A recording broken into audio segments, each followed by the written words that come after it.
One thing you're going to have to get over is how to pitch yourself as a marketing service provider, and I'm going to teach you what you need to know.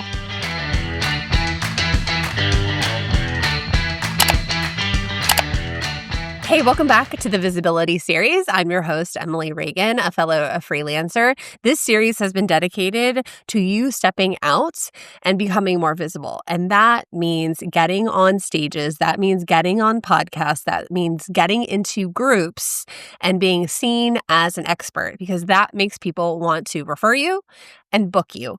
And the more synonymous your name becomes with a particular service, the better set up you are to be that booked out, positioned expert, right? The one who can do the VIP days and charge a good chunk of money for the work that you do well. So yes, this is very meta. This is what we can help our clients do in the marketing world. I mean, the PR and the visibility crosses over to the marketing world. It goes hand in hand with what we're trying to do online when it comes to growing, scaling, and nurturing and selling to an audience. But we have to do it for ourselves too. And I did this. I can still remember the very first speaking gig where I was super nervous, but it happened with somebody asking me. Now, I'm a human design projector. I don't know if you've listened to that episode we've done with Danielle Laura where we talk about human design. I am one of those people who naturally waits for the invitation. It's hard to put myself out there.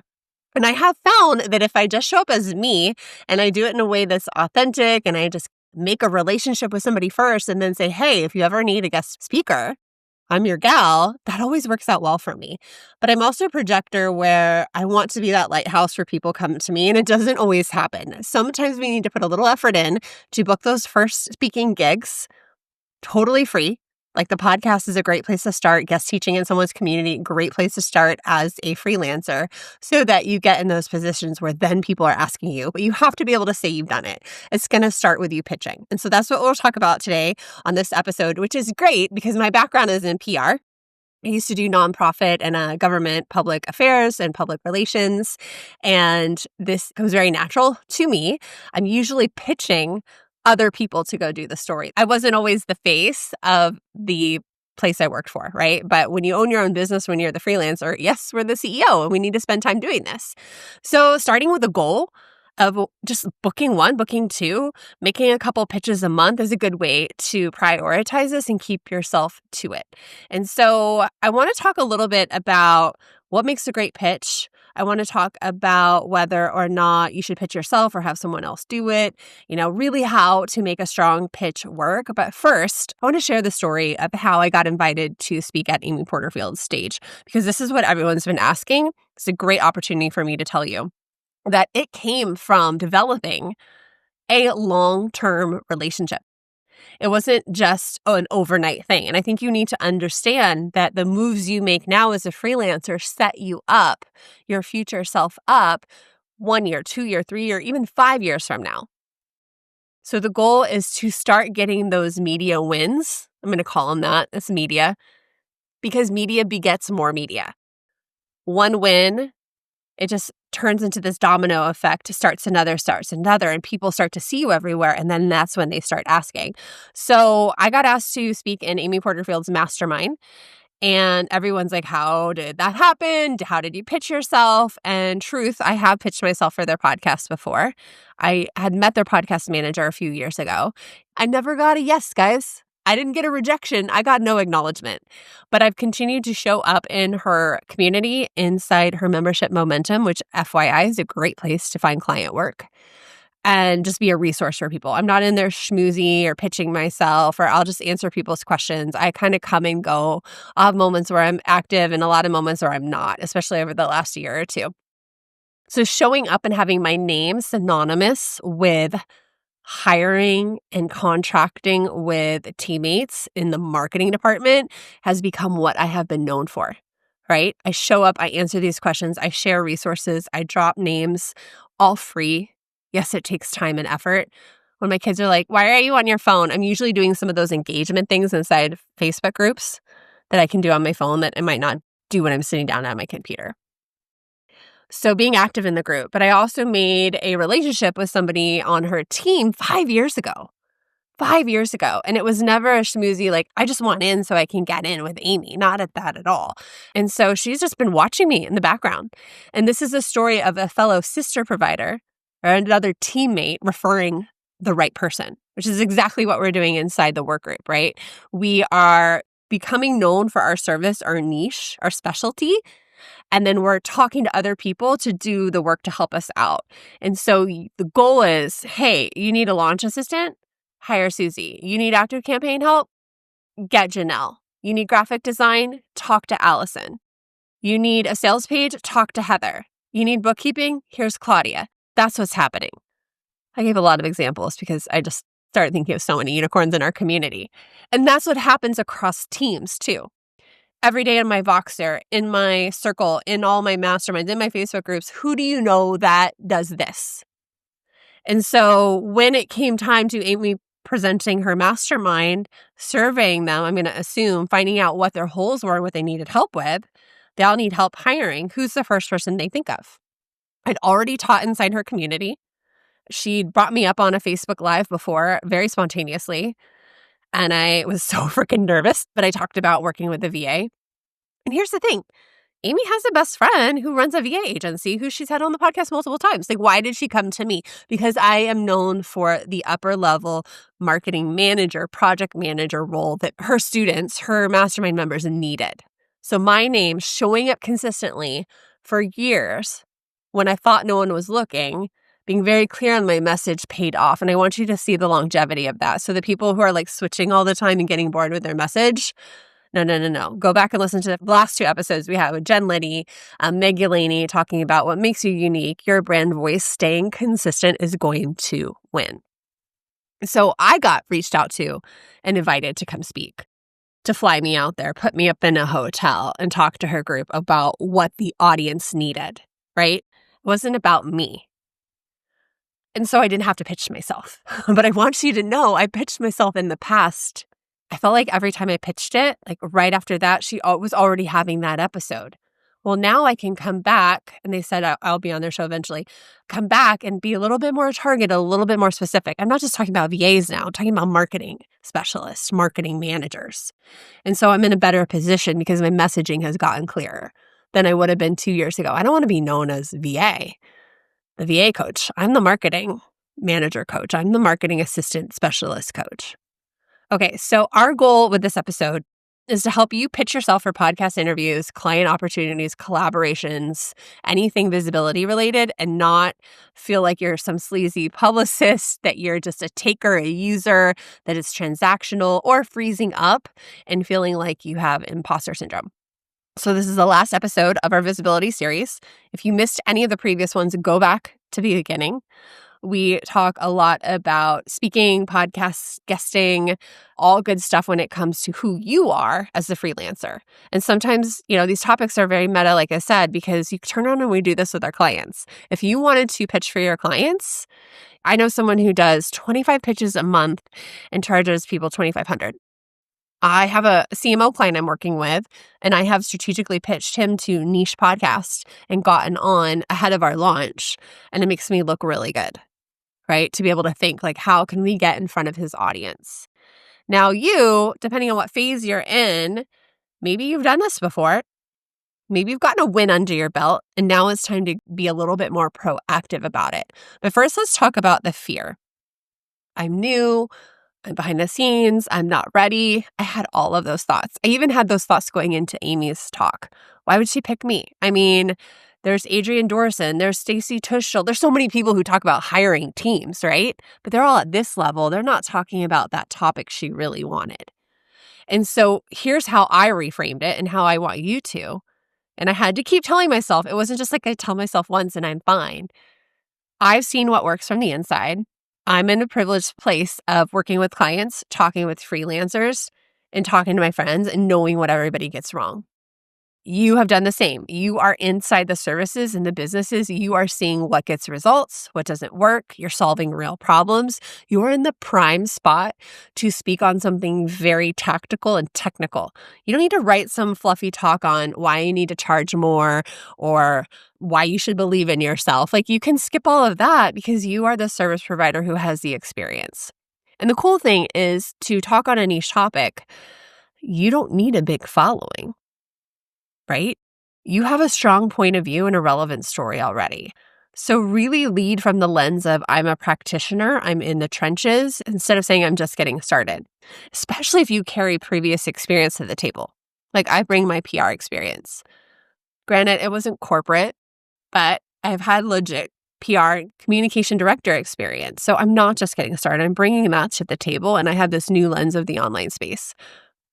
So a good thing for you to say is I've been helping clients behind the scenes and I've noticed this.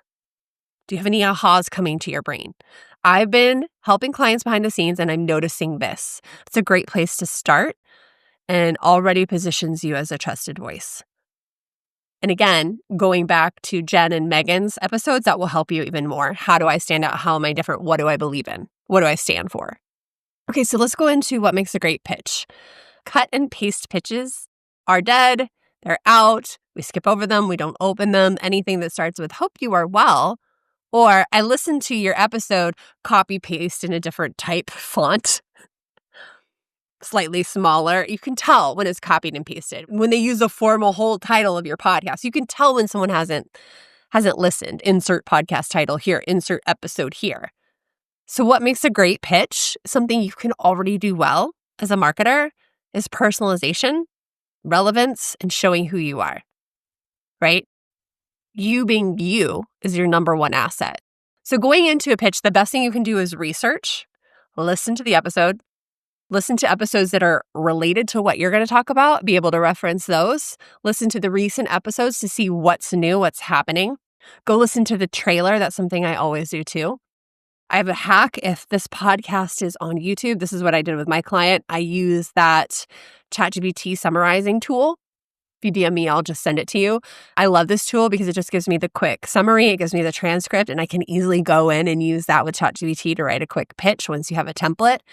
The most important thing is you take time to understand their content, but understand their audience, because this pitch isn't about you. It's about their audience and how you will help them. And that's that whole insight of getting over ourselves.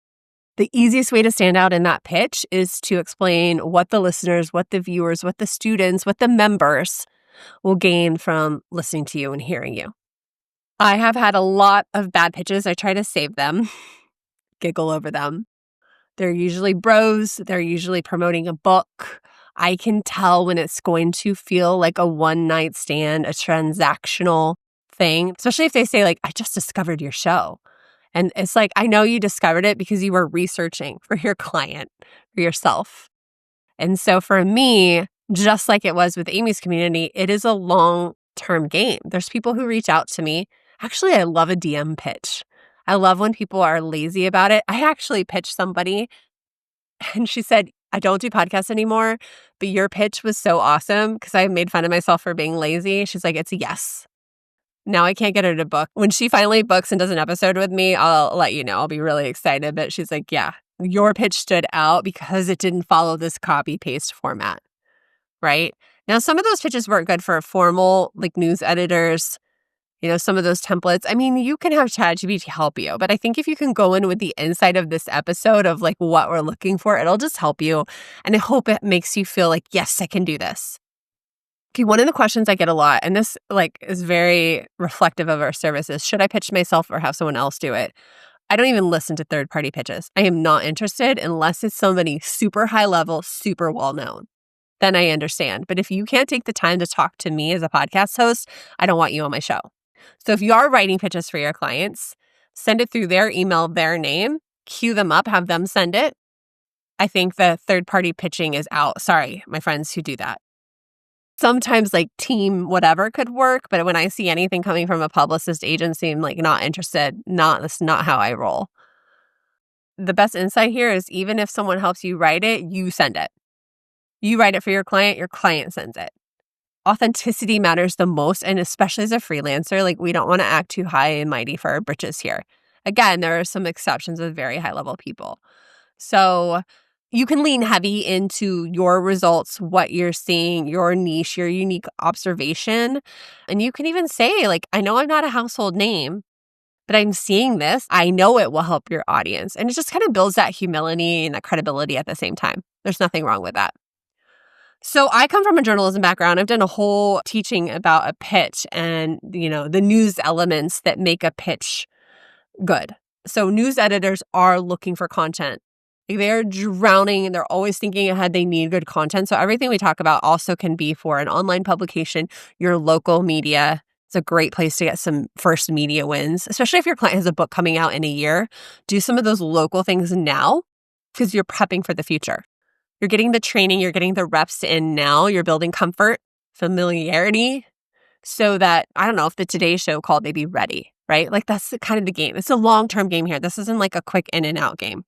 So one of the best things with a pitch is for news elements. There's 5 core new elements, but timeliness and relevance are like the big ones, right?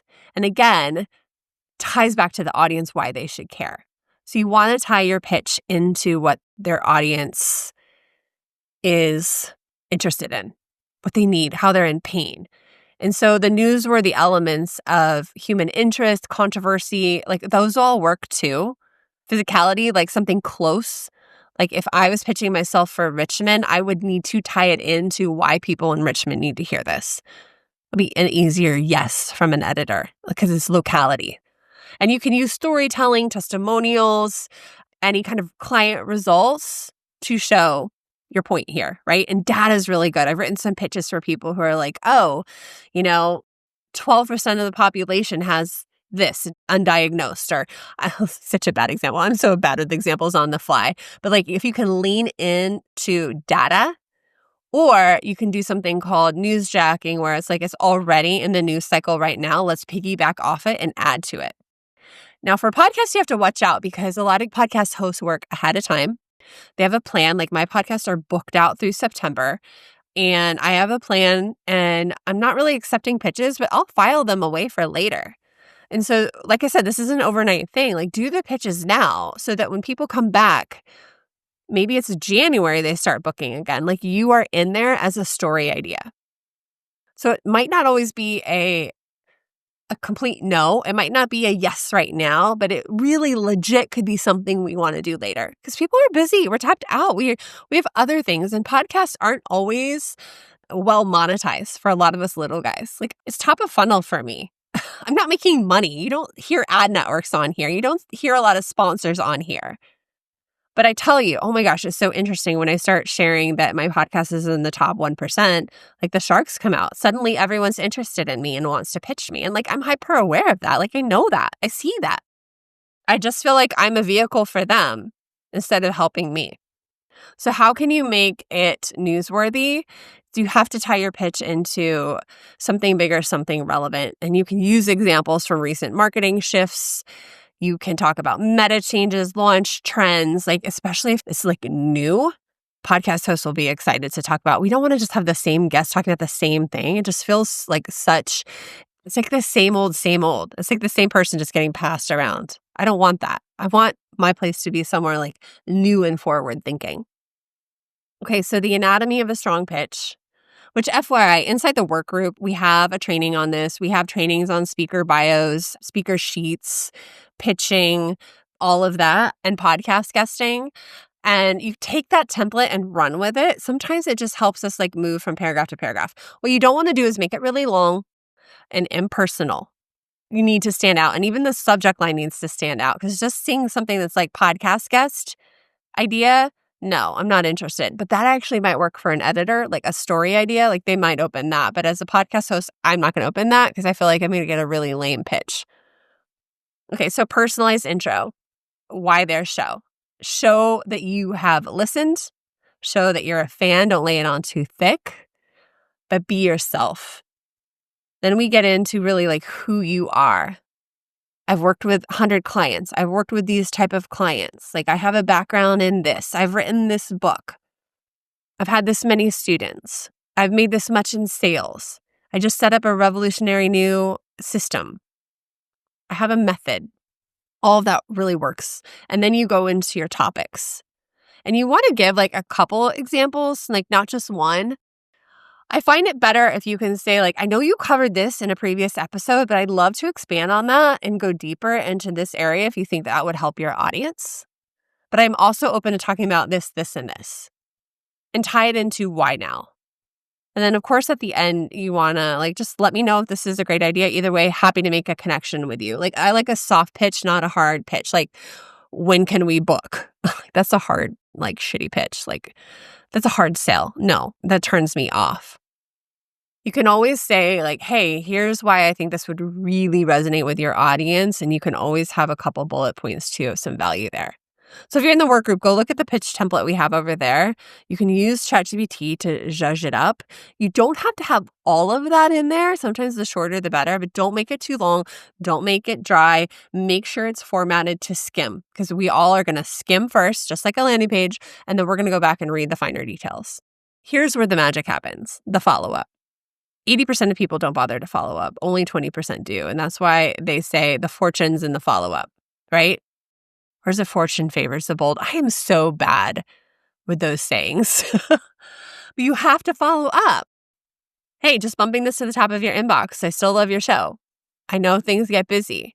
You can have an email tracker that tells you if somebody read it. If I were a pitching agency, I would do that. If I were going heavy into PR pitches, other media pitches, I would do that. But a lot of us business owners, myself included, are busy. I am not good at managing my inbox.